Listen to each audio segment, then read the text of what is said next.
Hey Dramax, welcome back. So we have just completed episode 10 of Till the End of the Moon.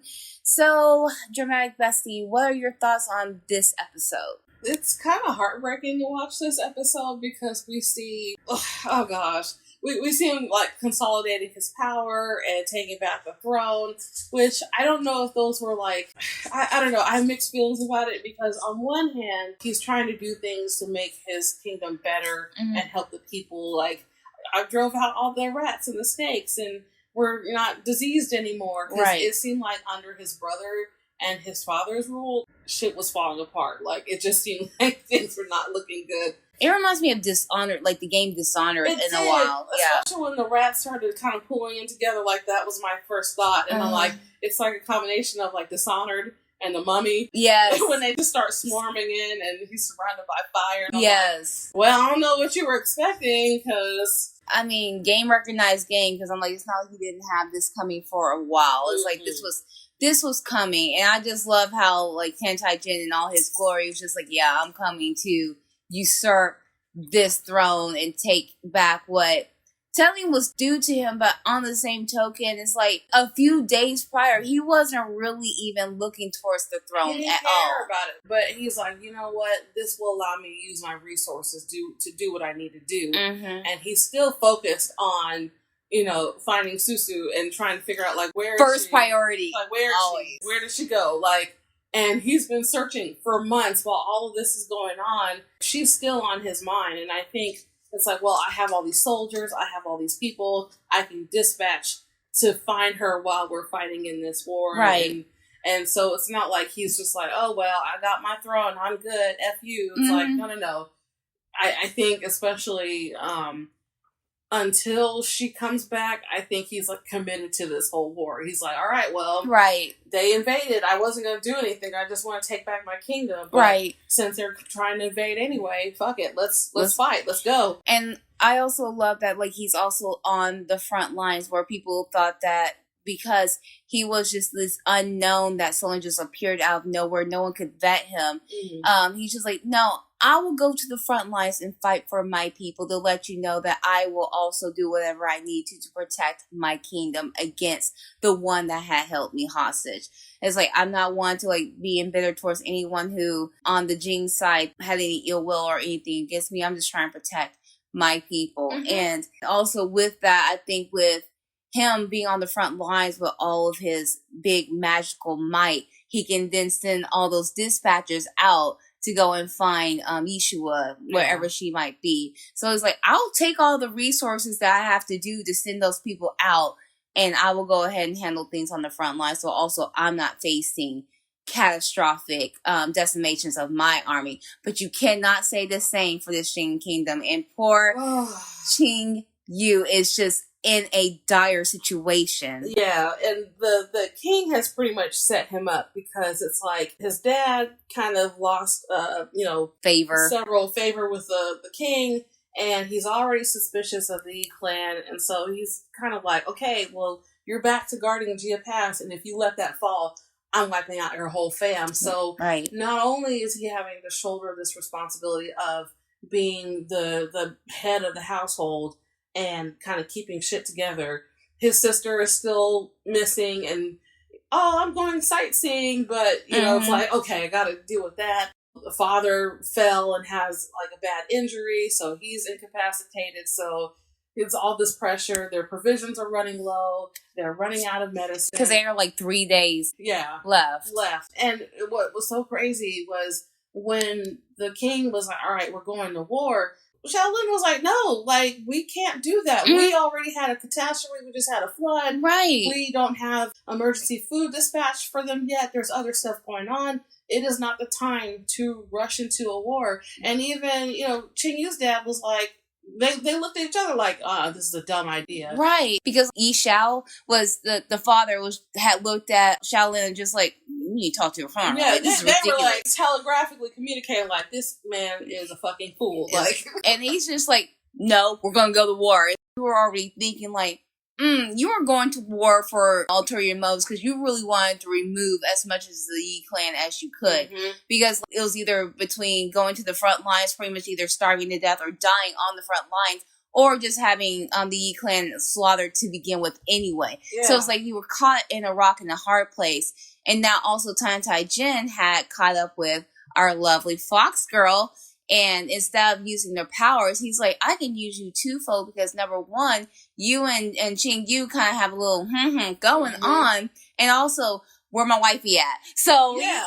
He's like a twofold kind of thing. It's kind of understandable because he already tried to devour the demon soul from the beginning at first. But it's like, wait a minute, you know where she is? You interacted with her recently? I have to keep you alive. I know, right? Like, you serve a purpose for me. It doesn't help she also offered up that fact. She's like, where is Yeshua around? He's like, you've seen her? Take this pill. Yeah. And just, yeah. Let preemptively like, okay, if you betray me, this is basically going to kill you from the inside. So try it if you want to. And it's like a weird insurance policy where he kind of conscripts her into his clan, so to speak. It's like, all right, you're working for me now, and if you betray me, guess what? It's almost like an invisible collar, so it's kind of like attached to her, you know. So he's kind of like leading her around like as a pet of sorts. I mean, not to be like in that kinky thing, but with that, he's just like, well, you are of use to me apart from your powers, especially powers that he will eventually burn through anyway. Right. But if he still keeps her powers cultivated and like satisfied that way, he can get far better usage out of her. Because I never felt like his desire for the throne was really there for like selfish reasons, like not to rule just for the sake of ruling. It served a larger purpose. I want to help my people. I want to bring us back from whatever precipice that we're on at the moment.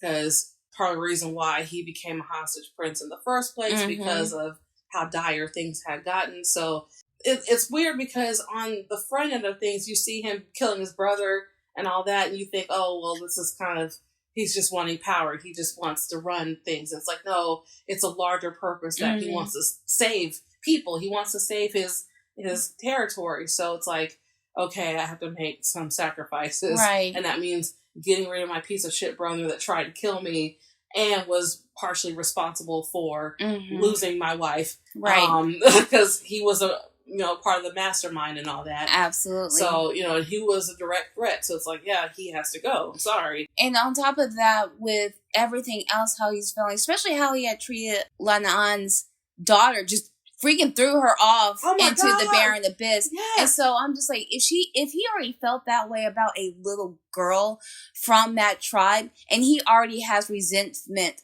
towards his mother and all the people who can talk to animals, because that's the reason why his mother had died. Yeah. So I'm like, with him gaining more traction and power, he was going to slaughter that entire tribe. Yeah. Eventually in time. Eventually. And so figuring out the right moment to execute, no pun intended. But finding out Min Ling like literally punted that little girl into the abyss, I'm like, especially after everything she had gone through to do that. And so how would she feel now knowing where her daughter eventually had ended up? Not restored back to the arms of her tribe, because I think, like I said, I think he was going to go and kill them all anyway. Yeah. So I'm like, it was kind of a moot point to where it's like, you did all that betrayal for nothing. You really showed your hand, a bad hand, for nothing. A very bad hand. And and she, little 5-6-year-old kid, and she will happen to find her in the abyss, and it's like, where did you come from? Right. Getting, that whole, like, okay, you have 300 days from this point on, you gotta find this teardrop, this key, all this other stuff, the love thread. She had to find, like, the dream, the teardrop, and the love thread. Yeah. To make all these 9 spikes to drill into his heart, and therefore it'll destroy the evil bone, or essentially kill him. Like, let's be real.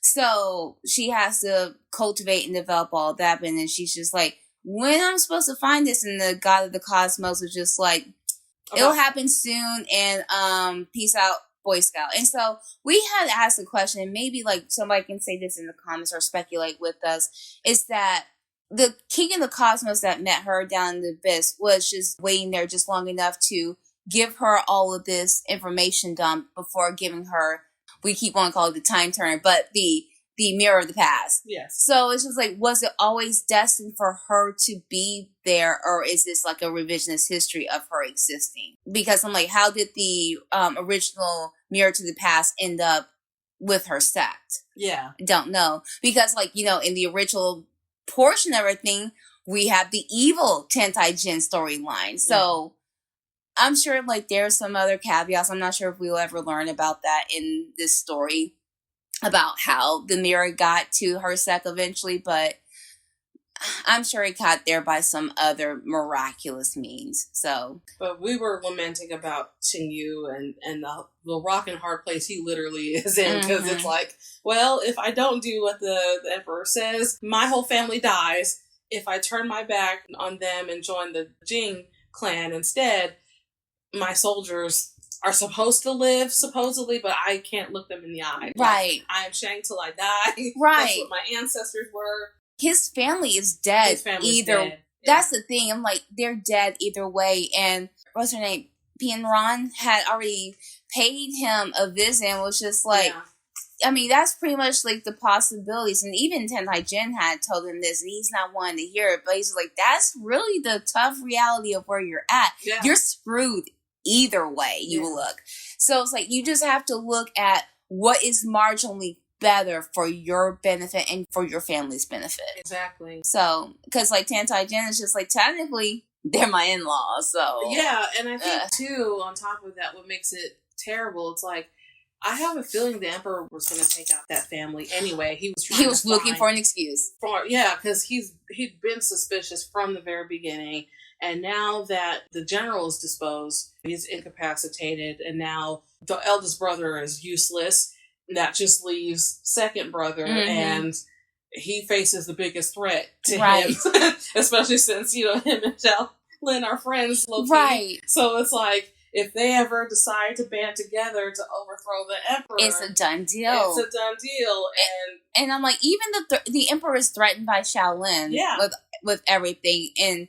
But it's like, no, it just seemed like he just wanted his way. And even Tentai-Jin already knew from jump, you know, especially when the emperor was sussing him out in like, what, episode 2 or 3? Yeah. That like, he was already gunning for him anyway, when Tentai-Jin's like, I have done nothing but just live here, dude. Like, I haven't done anything else. Yeah. If anything else, I'm trying to leave here and just live peacefully in the corner of the earth where I curl up and die. That's all I'm trying to do right now. Yeah. It's kind of weird that everything has kind of happened as a happenstance, but, you know, it seemed like it was always destined to be that way. And it's a really test of his might. And I think with him becoming emperor of Jing, I think it's also like a way of him finally getting some form of acceptance amongst peers or amongst, you know, his advisors and amongst people. Because it's like, for once, he wants to be, I'm not sure if he ever want people to be generally liked by people now. He did. Yeah. But it just seems like at his forefront, now that he has a lot more power of mass, he has the resources to find Yeshua and fight off the opposing forces. Right. And he wants to use his powers for good, even though his means might be considered evil.